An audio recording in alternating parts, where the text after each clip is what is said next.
Assalamualaikum sahabat beriman. Pastinya kalian sudah tahu kisah 1001 malam. Cerita yang diangkat dari perjalanan hidup sosok Abu Nawas ini sangatlah melegenda. Bukan hanya karena kelucuan dan kecerdikannya, tapi kisah yang diceritakan juga mengandung banyak pelajaran hidup. Kali ini Tirai Islam akan menyajikan beberapa kisah 1001 malam yang paling populer untuk sahabat-sahabat.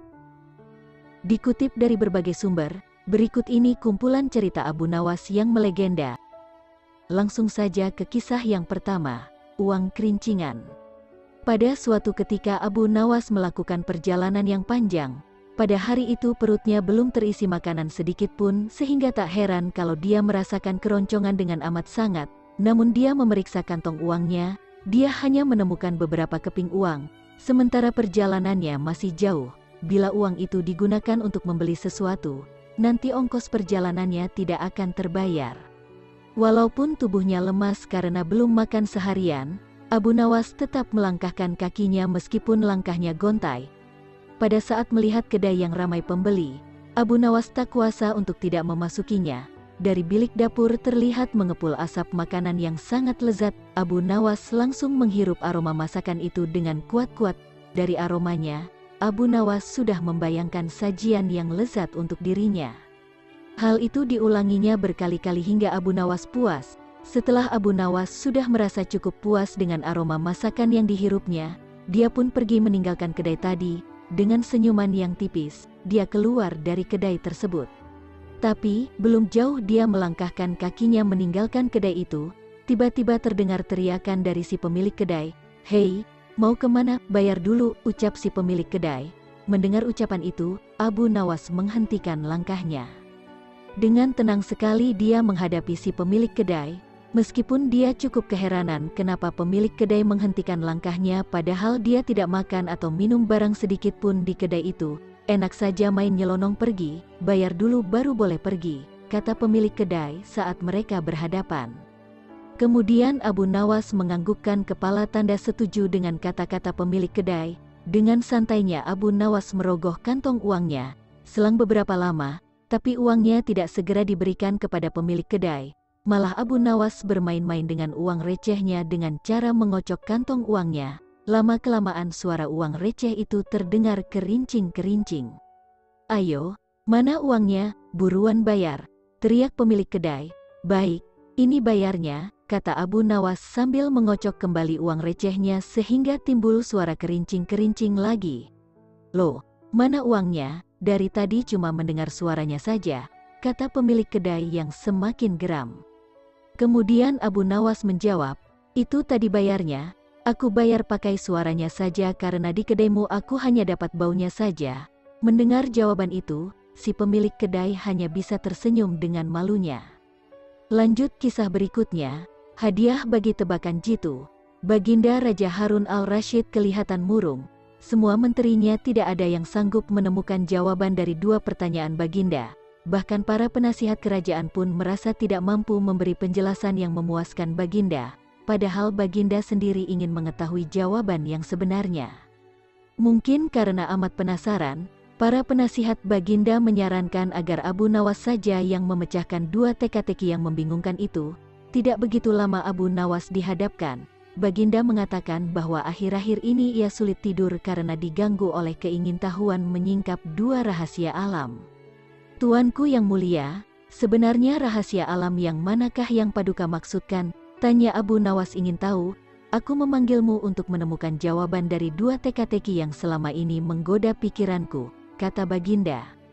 "Bolehkah hamba mengetahui kedua teka-teki itu wahai Paduka junjungan hamba?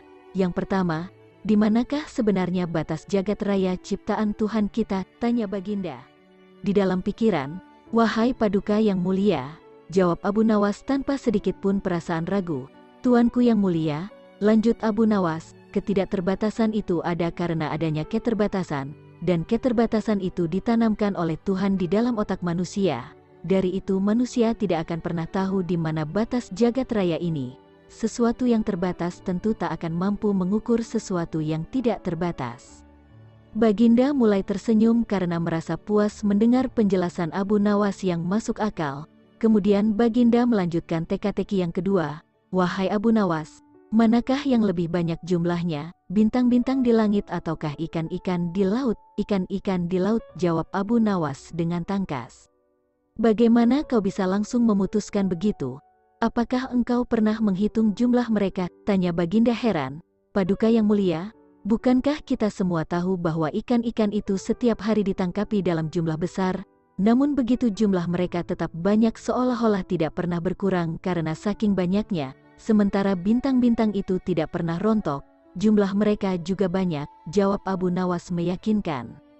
Seketika itu rasa penasaran yang selama ini menghantui Baginda sirna tak berbekas. Baginda Raja Harun al-Rashid memberi hadiah Abu Nawas dan istrinya uang yang cukup banyak.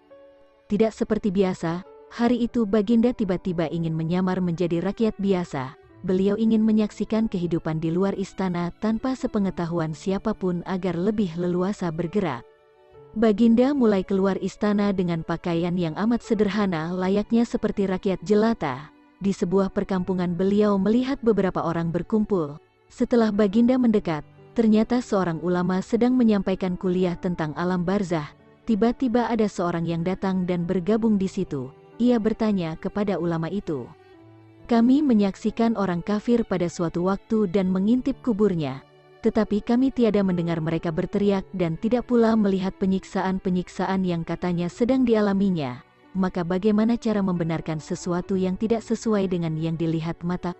Ulama itu berpikir sejenak kemudian ia berkata, "Untuk mengetahui yang demikian itu harus dengan panca indera yang lain. Ingatkah kamu dengan orang yang sedang tidur? Dia kadangkala bermimpi dalam tidurnya digigit ular, diganggu dan sebagainya. Ia juga merasa sakit dan takut ketika itu bahkan memekik dan keringat bercucuran pada keningnya. Ia merasakan hal semacam itu seperti ketika tidak tidur. Sedangkan engkau yang duduk di dekatnya menyaksikan keadaannya seolah-olah tidak ada apa-apa. Padahal apa yang dilihat serta dialaminya adalah dikelilingi ular-ular. Maka jika masalah mimpi yang remeh saja sudah tidak mampu mata lahir melihatnya, mungkinkah engkau bisa melihat apa yang terjadi di alam barzah?" Baginda Raja terkesan dengan penjelasan ulama itu. Baginda masih ikut mendengarkan kuliah itu. Kini ulama itu melanjutkan kuliahnya tentang alam akhirat. Dikatakan bahwa di surga tersedia hal-hal yang amat disukai nafsu, termasuk benda-benda. Salah satu benda-benda itu adalah mahkota yang amat luar biasa indahnya.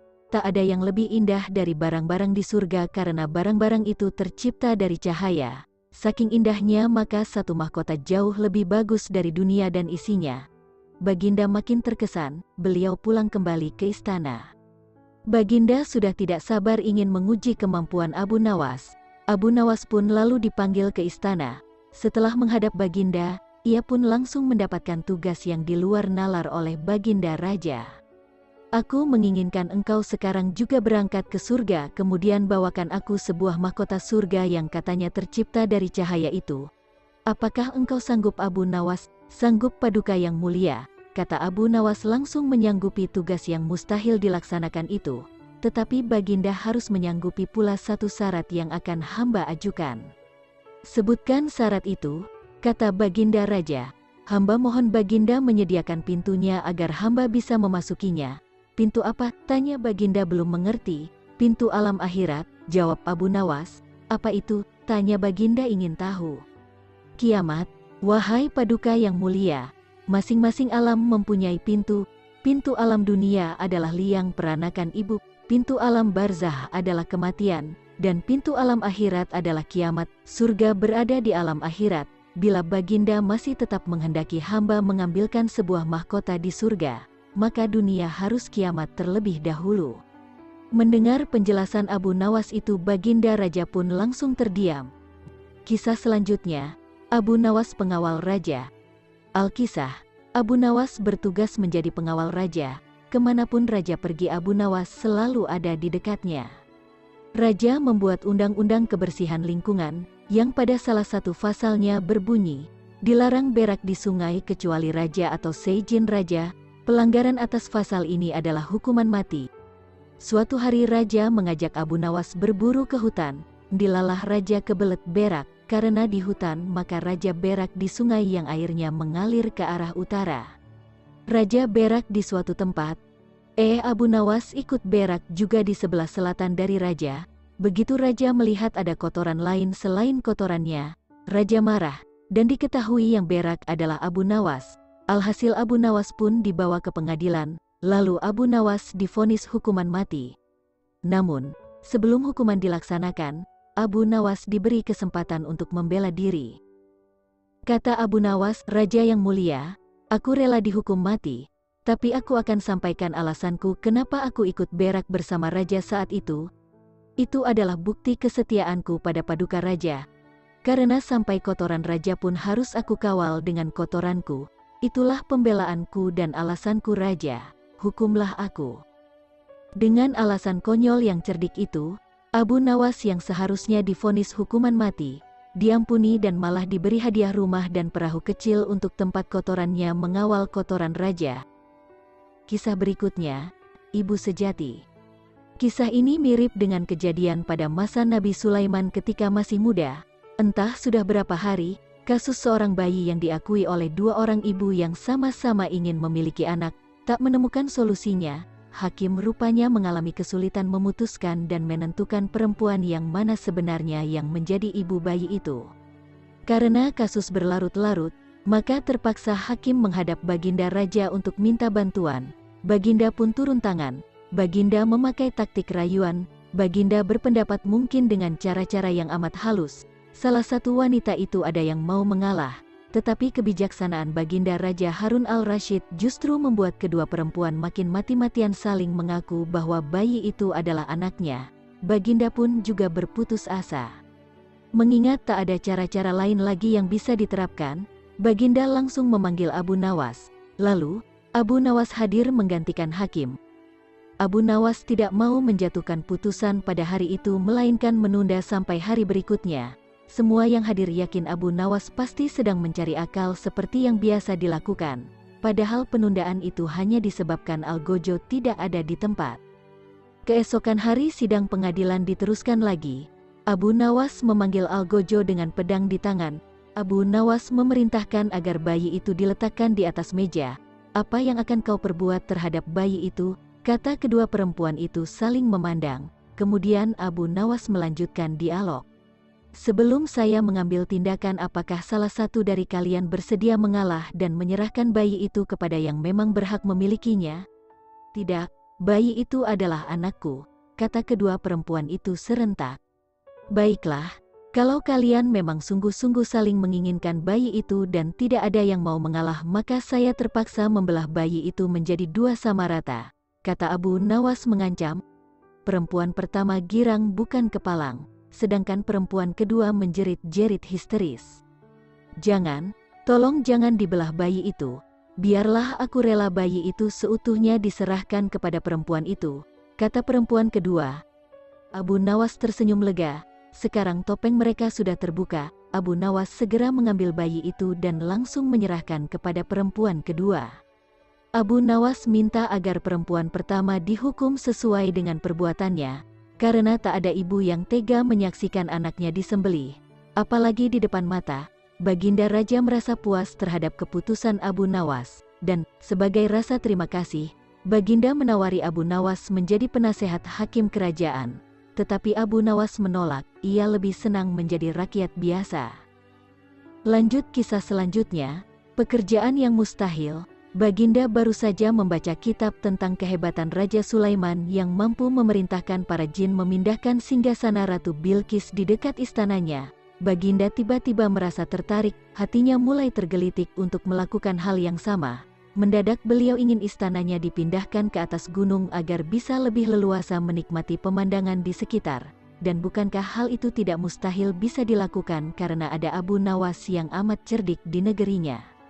Abu Nawas segera dipanggil untuk menghadap Baginda Raja Harun al-Rashid. Setelah Abu Nawas dihadapkan, Baginda bersabda, "Sanggupkah engkau memindahkan istanaku ke atas gunung agar aku lebih leluasa melihat negeriku?" tanya Baginda. Abu Nawas tidak langsung menjawab. Ia berpikir sejenak hingga keningnya berkerut. Tidak mungkin menolak perintah Baginda kecuali kalau memang ingin dihukum. Akhirnya Abu Nawas terpaksa menyanggupi proyek raksasa itu. Ada satu lagi permintaan dari Baginda. pekerjaan itu harus selesai hanya dalam waktu sebulan. Abu Nawas pulang dengan hati gundah gulana. Setiap malam ia hanya berteman dengan rembulan dan bintang-bintang, hari-hari dilewati dengan kegundahan. Tak ada hari yang lebih berat dalam hidup Abu Nawas kecuali hari-hari ini, tetapi pada hari ke-9 ia tidak lagi merasa gundah gulana.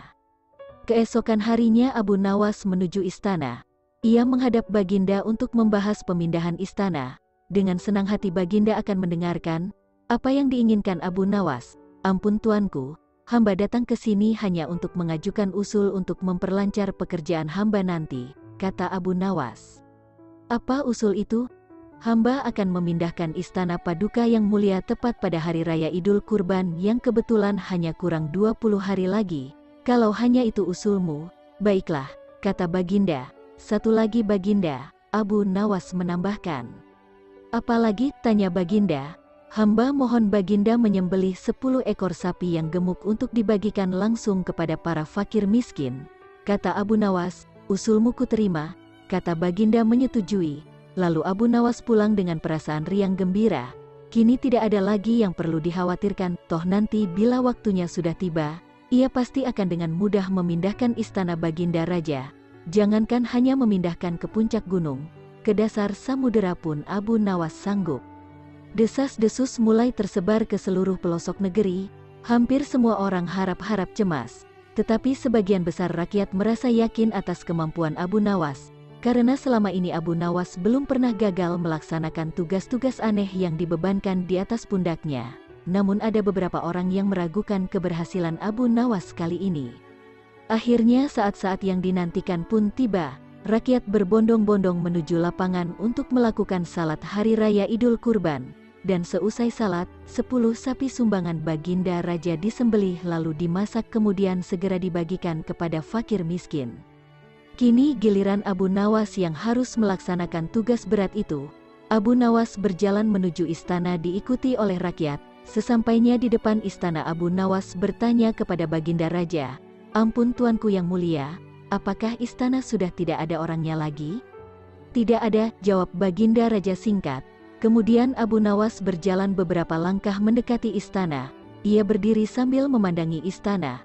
Abu Nawas berdiri mematung seolah-olah ada yang ditunggu. "Benar, Baginda Raja akhirnya tidak sabar." "Abu Nawas, mengapa engkau belum juga mengangkat istanaku?" tanya Baginda Raja. "Hamba sudah siap sejak tadi Baginda," kata Abu Nawas. "Apa maksudmu engkau sudah siap sejak tadi? Kalau engkau sudah siap, lalu apa yang engkau tunggu?" tanya Baginda masih diliputi perasaan heran. "Hamba menunggu istana Paduka yang mulia diangkat oleh seluruh rakyat yang hadir untuk diletakkan di atas pundak hamba. Setelah itu hamba tentu akan memindahkan istana Paduka yang mulia ke atas gunung sesuai dengan titah Paduka." Baginda Raja Harun al-Rasyid terpana. Beliau tidak menyangka Abu Nawas masih bisa keluar dari lubang jarum kali ini. Kisah selanjutnya, Abu Nawas dan kisah 6 ekor lembu yang pandai bicara. Pada suatu hari, Sultan Harun al-Rasyid memanggil Abu Nawas menghadap ke istana. Kali ini Sultan ingin menguji kecerdikan Abu Nawas. Sesampainya di hadapan Sultan, Abu Nawas pun menyembah dan Sultan bertitah, "Hai, Abu Nawas, aku menginginkan 6 ekor lembu berjenggot yang pandai bicara. Bisakah engkau mendatangkan mereka dalam waktu seminggu? Kalau gagal, akan aku penggal lehermu." "Baiklah, Tuanku Syah Alam, hamba junjung tinggi titah Tuanku." Semua punggawa istana yang hadir pada saat itu berkata dalam hati, "Mampuslah kau Abu Nawas." Abu Nawas bermohon diri dan pulang ke rumah. Begitu sampai di rumah, ia duduk berdiam diri merenungkan keinginan Sultan. Seharian ia tidak keluar rumah, sehingga membuat tetangga heran. Ia baru keluar rumah persis setelah seminggu kemudian, yaitu batas waktu yang diberikan Sultan kepadanya. Ia segera menuju kerumunan orang banyak, lalu ujarnya, "Hai orang-orang muda, hari ini hari apa?" Orang-orang yang menjawab benar akan dia lepaskan, tetapi orang-orang yang menjawab salah, akan ia tahan, dan ternyata, tidak ada seorang pun yang menjawab dengan benar.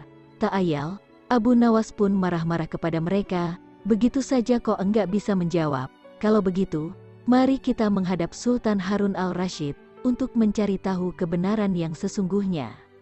Keesokan harinya, Balairung istana Baghdad dipenuhi warga masyarakat yang ingin tahu kesanggupan Abu Nawas membawa 6 ekor lembu berjenggot.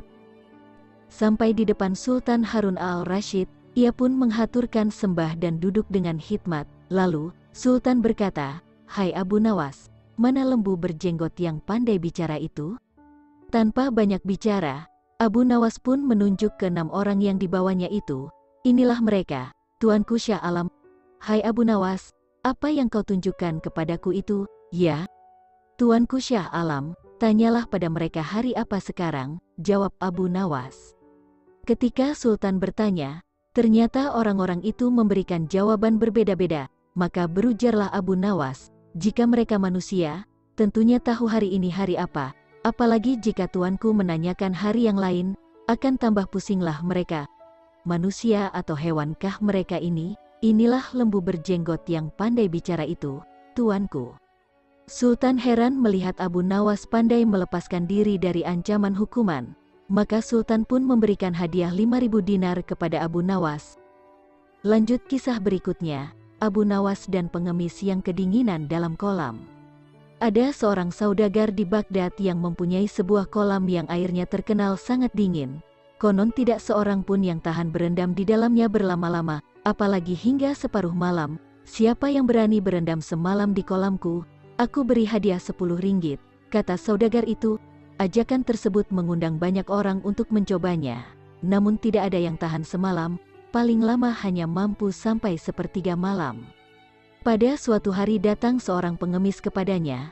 "Maukah kamu berendam di dalam kolamku ini semalam? Jika kamu tahan aku beri hadiah 10 ringgit, kata si saudagar.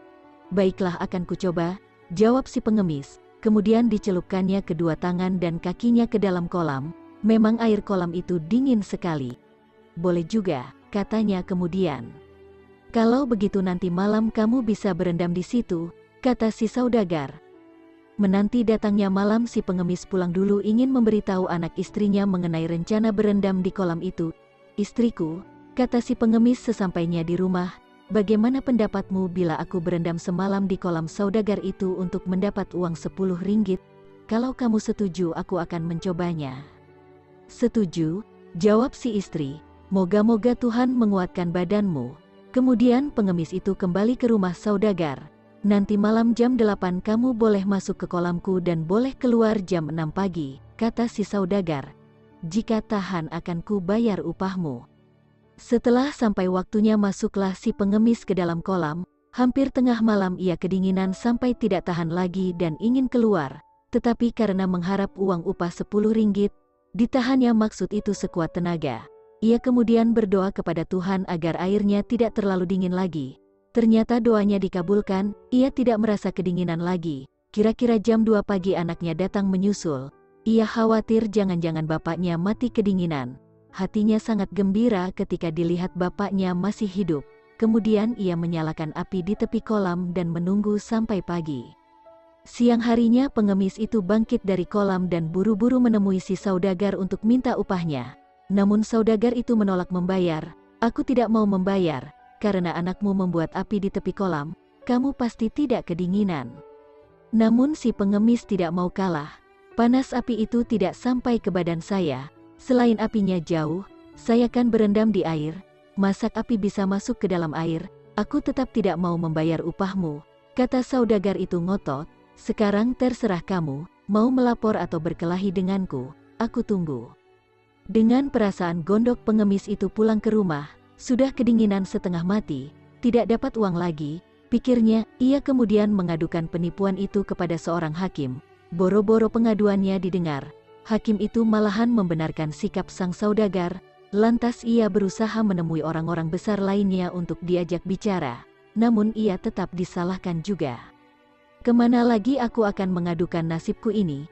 kata si pengemis dengan nada putus asa. "Ya Allah, Engkau jugalah yang tahu nasib hambamu ini. Mudah-mudahan tiap-tiap orang yang benar Engkau menangkan," doanya dalam hati. Ia pun berjalan mengikuti langkah kakinya dengan perasaan yang semakin dongkol. Dengan takdir Allah ia bertemu dengan Abu Nawas di sudut jalan. "Hai, hamba Allah," tanya Abu Nawas, ketika melihat pengemis itu tampak sangat sedih. "Mengapa Anda kelihatan murung sekali? padahal udara sedemikian cerah. Memang benar hamba sedang dirundung malang, kata si pengemis. Lantas diceritakan musibah yang menimpa si pengemis sambil mengadukan nasibnya. Jangan sedih lagi, kata Abu Nawas ringan, insya Allah aku dapat membantu menyelesaikan masalahmu. Besok datanglah ke rumahku dan lihatlah caraku, niscaya kamu menang dengan izin Allah. Terima kasih banyak, Anda bersedia menolongku, kata si pengemis. Lantas keduanya berpisah, Abu Nawas tidak pulang ke rumah, melainkan menghadap Baginda Sultan di istana. Apa kabar? Hai Abu Nawas, sapa Baginda Sultan begitu melihat batang hidung Abu Nawas. Ada masalah apa gerangan hari ini? Kabar baik, ya Tuanku Syah Alam, jawab Abu Nawas. Jika tidak keberatan Patik silahkan Baginda datang ke rumah Patik, sebab Patik punya hajat. Kapan aku mesti datang ke rumahmu?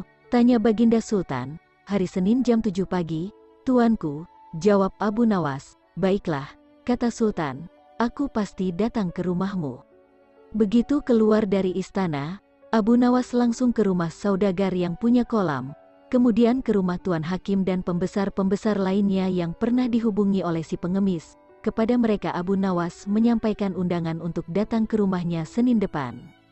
Hari Senin yang ditunggu, sejak jam 7 pagi rumah Abu Nawas telah penuh dengan tamu yang diundang, termasuk Baginda Sultan. Mereka duduk di permadani yang sebelumnya telah digelar oleh tuan rumah sesuai dengan pangkat dan kedudukan masing-masing. Setelah semuanya terkumpul, Abu Nawas mohon kepada Sultan untuk pergi ke belakang rumah. Ia kemudian menggantung sebuah periuk besar pada sebuah pohon, menjerangnya, menaruh di atas api. Tunggu punya tunggu, Abu Nawas tidak tampak batang hidungnya, maka Sultan pun memanggil Abu Nawas. Kemana gerangan si Abu Nawas? Sudah masakkah nasinya atau belum? Gerutu Sultan. Rupanya gerutuan Sultan didengar oleh Abu Nawas. Ia pun menjawab, tunggulah sebentar lagi, Tuanku Syah Alam. Baginda pun diam, dan duduk kembali. Namun ketika matahari telah sampai ke ubun-ubun, ternyata Abu Nawas tak juga muncul di hadapan para tamu. Perut Baginda yang buncit itu telah keroncongan. Hai Abu Nawas, bagaimana dengan masakanmu itu? Aku sudah lapar, kata Baginda. Sebentar lagi, ya Syah Alam, sahut tuan rumah. Baginda masih sabar. Ia kemudian duduk kembali, tetapi ketika waktu zuhur sudah hampir habis tak juga ada hidangan yang keluar. Baginda tak sabar lagi, ia pun menyusul Abu Nawas di bagian belakang rumah, diikuti tamu-tamu lainnya. Mereka mau tahu apa sesungguhnya yang dikerjakan tuan rumah. Ternyata Abu Nawas sedang mengipas-ngipas api di tungkunya. Hai Abu Nawas, mengapa kamu membuat api di bawah pohon seperti itu? Tanya Baginda Sultan. Abu Nawas pun bangkit, demi mendengar pernyataan Baginda. Ya Tuanku Syah Alam, hamba sedang memasak nasi, sebentar lagi juga masak, jawabnya. Menanak nasi, tanya Baginda.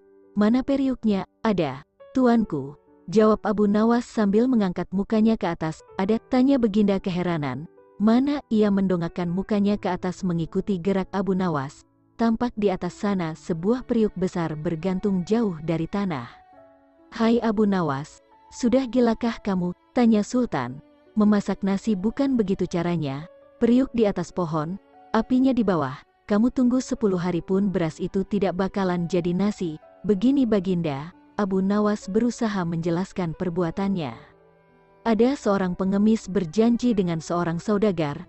Pengemis itu disuruh berendam dalam kolam yang airnya sangat dingin dan akan diupah 10 ringgit jika mampu bertahan 1 malam. Si pengemis setuju karena mengharap upah 10 ringgit dan berhasil melaksanakan janjinya.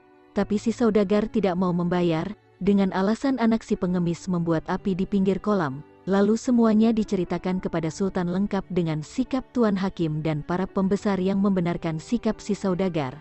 Itulah sebabnya Patik berbuat seperti ini. Boro-boro nasi itu akan matang, kata Sultan, airnya saja tidak bakal panas, karena apinya terlalu jauh. Demikian pula halnya si pengemis, kata Abu Nawas lagi, ia di dalam air dan anaknya membuat api di tanah jauh dari pinggir kolam. Tetapi saudagar itu mengatakan bahwa si pengemis tidak berendam di air dingin karena ada api di pinggir kolam, sehingga air kolam jadi hangat. Saudagar itu pucat mukanya. Ia tidak dapat membantah kata-kata Abu Nawas. Begitu pula para pembesar itu, karena memang demikian halnya. Sekarang aku ambil keputusan begini, kata Sultan, saudagar itu harus membayar si pengemis 100 dirham dan dihukum selama 1 bulan karena telah berbuat salah kepada orang miskin. Hakim dan orang-orang pembesar dihukum 4 hari karena berbuat tidak adil dan menyalahkan orang yang benar. Saat itu juga si pengemis memperoleh uangnya dari si saudagar. Setelah menyampaikan hormat kepada Sultan dan memberi salam kepada Abu Nawas, ia pun pulang dengan riangnya. Sultan kemudian memerintah menterinya untuk memenjarakan saudagar dan para pembesar sebelum akhirnya kembali ke istana dalam keadaan lapar dan dahaga. Akan halnya Abu Nawas, ia pun sebenarnya perutnya keroncongan dan kehausan. Kisah selanjutnya, Abu Nawas dan menteri yang zalim. Di negeri Baghdad dahulu kala ada seorang menteri yang dikenal sangat jahat perangainya, sehingga ditakuti warganya. Ia tidak bisa melihat perempuan cantik, terutama istri orang, pasti diambilnya. Apabila membeli suatu barang, ia tidak pernah mau membayar. Ihwal itu lama-kelamaan sampai juga ke telinga Abu Nawas sehingga membuat hatinya panas. Maka Abu Nawas pun pasang niat tidak akan meninggalkan daerah itu sebelum sang menteri menghembuskan nafas terakhir alias mati. Kemudian Abu Nawas berangkat ke tempat menteri itu tinggal dan sengaja menyewa rumah yang berdekatan untuk melakukan investigasi. Setelah beberapa hari bergaul dengan penduduk di situ, ia pun kenal dengan sang menteri dan bahkan bersahabat baik. Begitu baiknya pendekatan yang dilakukan sampai-sampai menteri itu tidak bisa mencium rencana busuk Abu Nawas. Abu Nawas boleh masuk dan keluar rumah itu dengan bebas, sehingga ia tidak menaruh curiga sama sekali kepadanya. Di dalam rumah itu Abu Nawas melihat sebuah tiang gantungan yang digunakan untuk menggantung orang-orang yang bersalah kepada menteri itu.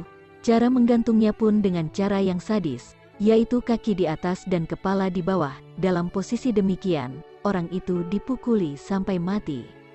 Dengan demikian memang betul berita-berita yang aku dengar tentang menteri ini, pikir Abu Nawas. Nantikanlah, aku pasti akan membalas. Hai orang muda, kata Abu Nawas, kepada seorang pemuda tampan yang sedang menggiring seekor lembu gemuk. Apakah lembu itu akan dijual? Pertemuan itu terjadi ketika Abu Nawas berjalan-jalan di sebuah sudut desa itu.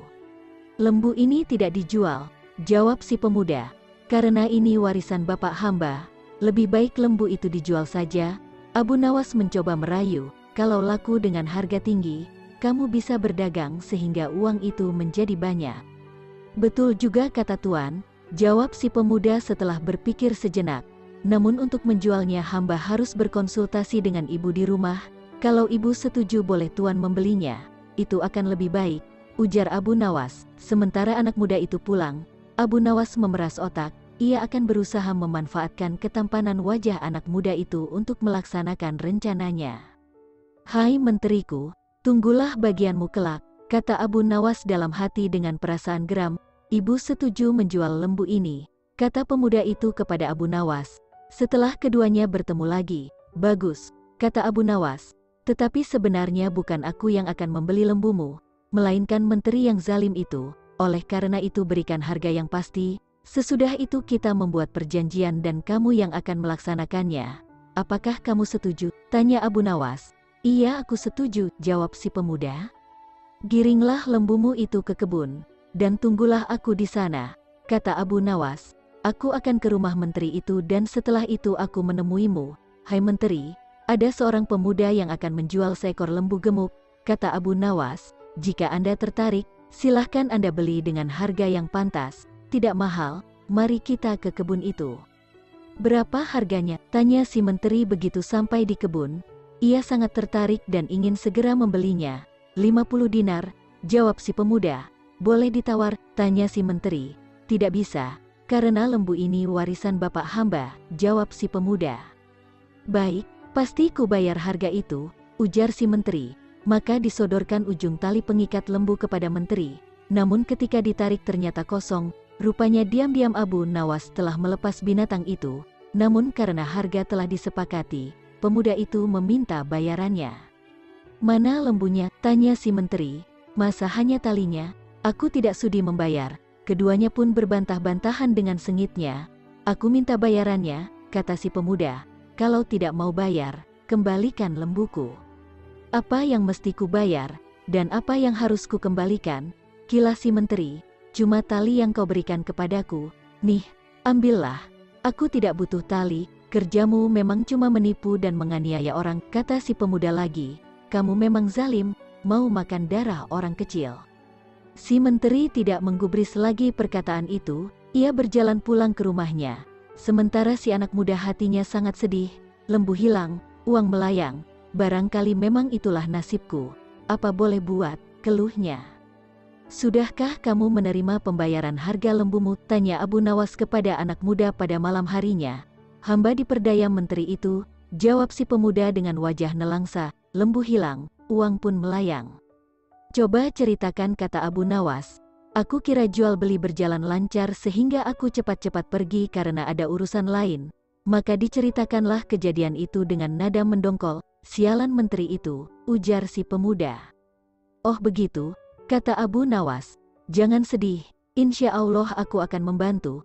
Kemudian Abu Nawas minta si pemuda bersedia melaksanakan rencana yang telah disusunnya untuk membunuh si menteri zalim itu. Keesokan harinya jam 7 malam seorang wanita cantik berhenti di depan rumah si menteri zalim. Ia tampak membuang sesuatu yang dicabut dari kakinya. Hai Adinda, dari mana gerangan asalmu? Tiba-tiba muncul suara dari sudut yang gelap. Suara itu ternyata milik menteri yang saat itu juga sedang berjalan-jalan di depan rumahnya. Hatinya amat girang begitu melihat wajah cantik yang tiba-tiba muncul di depan matanya. Hamba orang desa, tadi ketika berjalan bersama suami, kaki hamba tertusuk duri. Hamba terpaksa berhenti untuk menarik duri dari kaki. Suami hamba tidak mau menunggu dan hamba ditinggal di sini. Hamba tidak tahu jalan pulang ke rumah, kata si perempuan itu dengan penuh iba. Lalu ia pun menangis. Jika Adinda mau, silahkan mampir ke rumah hamba sambil menunggu suami Adinda. Barangkali dia sekarang sedang mencari Adinda, kata si menteri. Jangan takut, hamba takut kepada istri dan pelayan-pelayan tuan, kata perempuan muda itu.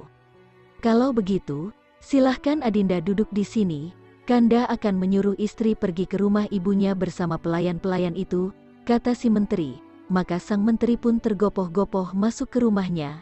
Hai Adinda, katanya, sekarang ini sebaiknya Adinda pergi ke rumah ibu karena sudah lama rasanya Adinda tidak ke sana.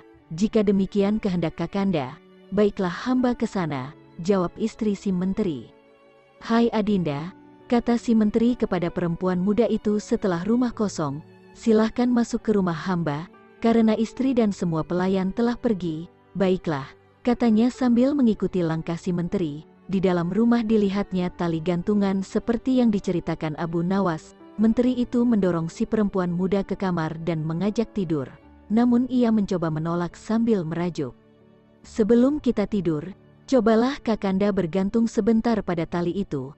Rayunya, seumur hidup hamba belum pernah melihat orang bergantung di tali. Karena terdorong oleh nafsu syahwat yang menggelora, permintaan itu dituruti si menteri. Tolong Adinda pegang tali gantungan ini kuat-kuat, jangan dilepaskan, katanya. Menteri itu kemudian memasukkan badannya ke dalam tali gantungan. Setelah itu si perempuan gadungan melepaskan tali yang dipegangnya sehingga badan si menteri menggantung dengan posisi kaki di atas dan kepala di bawah. Si perempuan pun mengeluarkan sebuah pentungan lalu memukul badan dan kepala si menteri zalim itu sambil berujar, Hai menteri zalim, aku bukan perempuan, akulah pemilik lembu yang kau tipu, sekarang terimalah pembalasanku, aku minta harga lembuku, ayo bayar. Ia meminta si menteri untuk membayar lembunya sambil memukulinya dengan pentungan. Bak, bik, buk, dan darah segar pun mengalir dari mulut, hidung dan telinga menteri itu, sehingga ia tidak sadarkan diri. Mampuslah kau, teriak si pemuda. Mengira bahwa si menteri sudah mati, masuklah perempuan palsu itu ke dalam rumah, dan menjarah barang-barang yang ada. Sesudah itu barulah ia pulang dengan menggondol harta kekayaan si menteri zalim. Di tempat lain si istri menteri mendapat firasat buruk, hatinya berdebar-debar keras. Ada apa gerangan di rumahku, pikirnya dalam hati, maka dengan bergegas pulanglah ia ke rumah. Setibanya di rumah ia menjerit-jerit histeris lantaran dilihatnya suaminya tergantung pingsan dengan kepala berdarah dan harta bendanya ludes. Ketika tali gantungan dilepas, ternyata suaminya masih bernafas. Meski terengah-engah, kemudian dipercikkan air mawar ke sekujur tubuhnya dan kepala menteri hingga siuman dan membuka matanya. Ya Kakanda, ucap si istri sambil menangis meratapi nasib suaminya. Kenapa Kanda bisa begini? Si menteri tidak bisa segera menjawab pertanyaan itu, tapi lambat laun setelah kesadarannya mulai pulih ia pun bisa menceritakan semua yang dialaminya. Setelah itu ia jatuh sakit. Abu Nawas khawatir demi mendengar kabar itu, buru-buru ditemui si anak muda itu di rumahnya. "Mengapa tidak kamu matikan dia?" tanya Abu Nawas. "Bukankah aku sudah pesan, jangan kamu tinggal sebelum dia mati. Sekarang sebaiknya kamu tambah penyakit menteri itu supaya mati." "Bagaimana caranya?" tanya si pemuda. Ia tidak kalah khawatir dengan Abu Nawas. "Berpura-puralah menjadi dukun, karena saat ini menteri itu sedang mencari dukun," kata Abu Nawas. "Selanjutnya usahakan dengan caramu sendiri agar rumah itu kosong, dan setelah kosong pukulilah menteri itu sampai mati. Sebelum mati, jangan kamu tinggalkan dia." Esok harinya datanglah seorang kakek tua bertongkat ke rumah menteri itu. Ia memakai jubah panjang dan serban putih dengan langkah terbungkuk-bungkuk. "Tuan," tanya seorang pelayan menteri itu, "siapakah tuan ini?" "Aku ini dukun," jawabnya. "Kenapa kamu menyapa aku di tengah jalan seperti ini?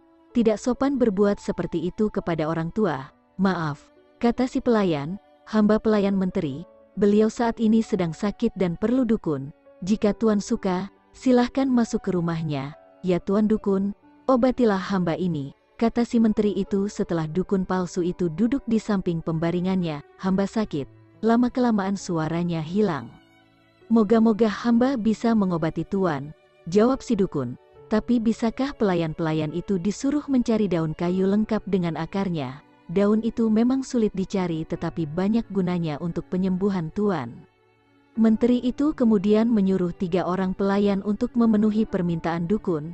Tak lama kemudian dukun itu berkata lagi, "Maaf, hamba lupa, ada lagi daun kayu yang lain yang hamba butuhkan. Tolong pelayan yang lain disuruh mencari." Maka menteri itu pun menyuruh pelayan lainnya sehingga rumah itu kosong karena anak dan istri menteri itu sebelumnya sudah pergi keluar rumah. Setelah yakin bahwa rumah itu kosong, diambil sebuah pentungan dan dipukulnya sekujur badan menteri itu sampai babak belur dan mengeluarkan darah dari hidung, telinga dan mulutnya. "Hai menteri, aku bukan dukun, tapi pemilik lembu yang kamu tipu. Mana bayaranmu?" katanya. Menteri itu pingsan dan tidak bernafas lagi. Dikiranya si menteri sudah mati. Cepat-cepat dukun itu pergi, karena khawatir para pelayan itu segera kembali. "Puas hatiku karena menteri itu sudah mati," pikir si dukun palsu. Kira-kira 1 jam kemudian para pelayan itu kembali dengan tangan hampa diikuti oleh istri menteri. Mereka cemas melihat tuannya tergeletak dan dukun itu tidak ada lagi. Lalu istri menteri itu menyiram badan suaminya dengan air mawar yang diminumkan seteguk ke mulutnya. Tak lama kemudian menteri itu sadar namun belum bisa bicara. "Ya istriku, orang itu bukan dukun, tetapi yang punya lembu itu juga," kata si menteri setelah sadar. "Panggil orang-orang alim dan kabarkan kepada mereka bahwa aku sudah mati. Masukkan badanku ke dalam keranda bersama sekerat batang pisang yang dibungkus kain putih sebagaimana mayat layaknya. Tetapi yang dimasukkan ke liang lahat nanti adalah batang pisang tadi, sedang badanku tetap dalam keranda dan dibawa pulang kembali. Dengan demikian orang yang punya lembu itu tidak akan datang lagi kemari. Kapan-kapan bila aku sembuh akan kucari orang itu untuk membuat perhitungan terakhir." Semua pesan itu dikerjakan oleh istri menteri itu dengan baik. Tetap dasar Abu Nawas, ia berhasil mencium akal busuk itu. Maka ditemuinya si pemilik lembu. "Kenapa tidak kamu pukul sampai mati menteri itu?" Abu Nawas bertanya. "Orang itu sudah mati," kata si pemuda. "Ia tidak bergerak dan tidak bernafas lagi, karena darah keluar dari hidung dan telinganya. Saat ini menteri itu masih hidup tapi pura-pura mati," kata Abu Nawas. Lalu diceritakannya rencana menteri tadi dan rencananya sendiri agar menteri itu benar-benar mati. "Sebab jika ia masih hidup juga aku tidak dapat menjamin nasibmu kelak. Hai saudara, maukah Anda aku bayar untuk menaiki kuda yang cepat larinya?" kata Abu Nawas kepada seorang joki yang berbadan tinggi tegap. "Dekatilah kuburan menteri itu.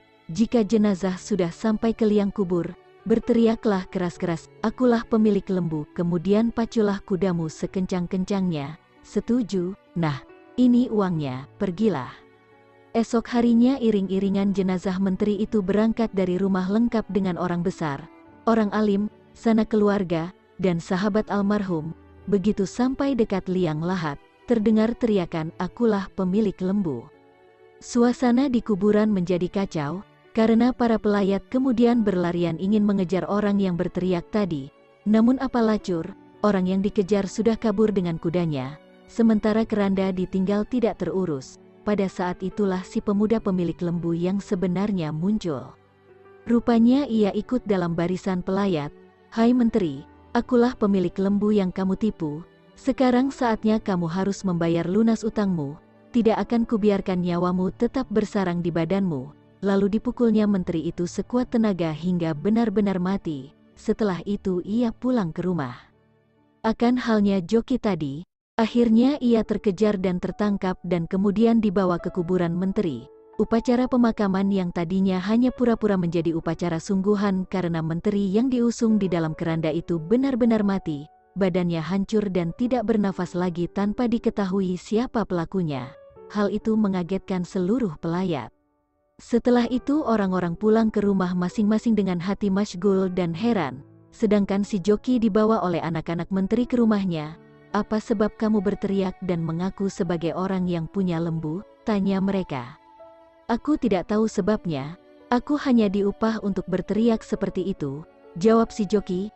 "Siapa yang mengupah kamu?" tanya anak-anak menteri. "Abu Nawas," jawab si joki. "Hai Abu Nawas," kata anak menteri setelah menemukan Abu Nawas, "kenapa kamu mengupah untuk berteriak seperti itu dan menganiaya bapakku?" "Menganiaya bapakmu?" Abu Nawas balik bertanya. "Bertanyalah yang benar, engkau suruh orang itu berteriak mengaku sebagai orang yang punya lembu. Maka kami kejar dia, karena yang menyebabkan bapakku sakit tiada lain adalah orang yang punya lembu, bukan dari Allah." "Oh begitu," kata Abu Nawas sambil senyum kecil. "Jadi kamu tidak tahu bahwa orang yang punya lembu itu sudah ditakdirkan Allah untuk berbuat demikian karena bapakmu terlalu zalim, penipu, penganiaya, penghisap darah orang kecil, dan sebagainya. Rasanya tidak usah diperpanjang masalah ini, yang akan membuatmu malu besar. Lebih baik kamu doakan saja agar bapakmu diampuni Allah." Anak menteri itu terdiam, sebab ia tahu semua perbuatan bapaknya. "Barangkali memang demikian takdir bapakku," pikirnya dalam hati sambil berjalan pulang ke rumah. Warga kota itu, termasuk orang yang punya lembu, merasa senang dan tenang hatinya karena tidak ada lagi orang yang akan berbuat zalim. Sedangkan Abu Nawas segera kembali ke rumahnya. "Niatku sudah terlaksana," pikirnya. "Siapa tahu barangkali Khalifah Harun al-Rashid sedang menanti kedatanganku ke istana beliau. Lagi pula aku juga sudah sangat rindu kepada Baginda Sultan." Kisah selanjutnya, cara Abu Nawas merayu Tuhan. Tak selamanya Abu Nawas bersikap konyol, kadang-kadang timbul kedalaman hatinya yang merupakan bukti kesufian dirinya. Bila sedang dalam kesempatan mengajar, ia akan memberikan jawaban-jawaban yang berbobot sekalipun ia tetap menyampaikannya dengan ringan. Seorang murid Abu Nawas ada yang sering mengajukan macam-macam pertanyaan. Tak jarang ia juga mengomentari ucapan-ucapan Abu Nawas jika sedang memperbincangkan sesuatu. Ini terjadi saat Abu Nawas menerima 3 orang tamu yang mengajukan beberapa pertanyaan kepada Abu Nawas. "Manakah yang lebih utama, orang yang mengerjakan dosa-dosa besar atau orang yang mengerjakan dosa-dosa kecil?" ujar orang yang pertama. "Orang yang mengerjakan dosa kecil," jawab Abu Nawas. "Mengapa begitu?" kata orang pertama mengejar. "Sebab dosa kecil lebih mudah diampuni oleh Allah," ujar Abu Nawas. Orang pertama itu pun manggut-manggut sangat puas dengan jawaban Abu Nawas. Giliran orang kedua maju, ia ternyata mengajukan pertanyaan yang sama. "Manakah yang lebih utama, orang yang mengerjakan dosa-dosa besar atau orang yang mengerjakan dosa-dosa kecil?" tanyanya. "Yang utama adalah orang yang tidak mengerjakan keduanya," ujar Abu Nawas. "Mengapa demikian?" tanya orang kedua lagi. "Dengan tidak mengerjakan keduanya, tentu pengampunan Allah sudah tidak diperlukan lagi," ujar Abu Nawas santai. Orang kedua itu pun manggut-manggut menerima jawaban Abu Nawas dalam hatinya. Orang ketiga pun maju, pertanyaannya pun juga 100% sama. "Manakah yang lebih utama, orang yang mengerjakan dosa-dosa besar atau orang yang mengerjakan dosa-dosa kecil?" tanyanya. "Orang yang mengerjakan dosa besar lebih utama," ujar Abu Nawas. "Mengapa bisa begitu?" tanya orang ketiga itu lagi. sebab pengampunan Allah kepada hambanya sebanding dengan besarnya dosa hambanya, ujar Abu Nawas kalem. Orang ketiga itu pun merasa puas argumen tersebut. Ketiga orang itu pun lalu beranjak pergi. Si murid yang suka bertanya kontan berujar mendengar kejadian itu. Mengapa pertanyaan yang sama bisa menghasilkan 3 jawaban yang berbeda? Katanya tidak mengerti. Abu Nawas tersenyum. Manusia itu terbagi atas 3 tingkatan. Tingkatan mata, tingkatan otak dan tingkatan hati, jawab Abu Nawas. Apakah tingkatan mata itu? Tanya si murid. Seorang anak kecil yang melihat bintang di langit, ia akan menyebut bintang itu kecil karena itulah yang tampak di matanya, jawab Abu Nawas memberi perumpamaan. Lalu apakah tingkatan otak itu? Tanya si murid lagi. Orang pandai yang melihat bintang di langit, ia akan mengatakan bahwa bintang itu besar karena ia memiliki pengetahuan, jawab Abu Nawas. Dan apakah tingkatan hati itu? Tanya si murid lagi. Orang pandai dan paham yang melihat bintang di langit, ia akan tetap mengatakan bahwa bintang itu kecil sekalipun ia tahu yang sebenarnya bintang itu besar, sebab baginya tak ada satupun di dunia ini yang lebih besar dari Allah, jawab Abu Nawas sambil tersenyum. Si murid pun mafhum. Ia lalu mengerti mengapa satu pertanyaan bisa mendatangkan jawaban yang berbeda-beda. Tapi si murid itu bertanya lagi, "Wahai guruku, mungkinkah manusia itu menipu Tuhan?" Tanyanya. "Mungkin," jawab Abu Nawas santai menerima pertanyaan aneh itu. "Bagaimana caranya?" tanya si murid lagi. "Manusia bisa menipu Tuhan dengan merayunya melalui pujian dan doa," ujar Abu Nawas. "Kalau begitu, ajarilah aku doa itu, wahai guru," ujar si murid antusias. Doa itu adalah, "Lalahi lastu lil firdausi ahla, wala aqwa alan naril jahimi, fahabli taubatan wakfir zunubi, fa inaka gafirus zambil atzimi." Wahai Tuhanku, aku tidak pantas menjadi penghuni surga, tapi aku tidak kuat menahan panasnya api neraka. Sebab itulah terimalah tobatku dan ampunilah segala dosa-dosaku. Sesungguhnya Kaulah Zat yang mengampuni dosa-dosa besar. Banyak orang yang mengamalkan doa yang merayu Tuhan ini. Penutup kisah 1001 malam kali ini, kisah lucu Abu Nawas dan gajah. Raja berkata, "Hai Abu Nawas, engkau terkenal cerdik dan pandai. Aku ingin melihat itu. Kalau engkau benar-benar hebat, maka buatlah gajah kesayanganku ini mengangkat kakinya. Terserah kaki yang mana. Kemudian buatlah juga dia menggelengkan kepalanya. Kalau kau berhasil, maka akan kukabulkan apapun permohonanmu, karena siapapun di negeri antah berantah ini tidak ada yang dapat melakukannya." Abu Nawas pun mengiyakan permintaan baginda raja. "Baiklah baginda." Maka dengan akal cerdiknya Abu Nawas mendekati sang gajah yang berkelamin laki-laki itu, dan menarik kemaluannya. Maka sang gajah terkejut dan sedikit kesakitan dan mengangkat-angkat kakinya. "Raja, berikan tepuk tangan buat Abu Nawas." "Eits, jangan senang dulu kamu, selesaikan saja yang berikutnya." "Siap baginda," jawab Abu Nawas. Lagi-lagi Abu Nawas mendekati sang gajah, dan berbisik di telinganya, "Hai gajah dongo, apa mau yang seperti tadi lagi?" Sang gajah pun dengan keras menggeleng-gelengkan kepalanya. Sang raja dan seluruh rakyat yang menyaksikan melongo dan terdiam kagum melihat kehebatan Abu Nawas. Itulah beberapa kisah kecerdikan tokoh yang sangat melegenda, Abu Nawas. Semoga kisah-kisah ini dapat menginspirasi sahabat-sahabat. Ambil yang baiknya, dan tinggalkan yang menurut kalian tidak baik. Sampai jumpa di video Tirai Islam lainnya. Wassalamualaikum warahmatullahi wabarakatuh.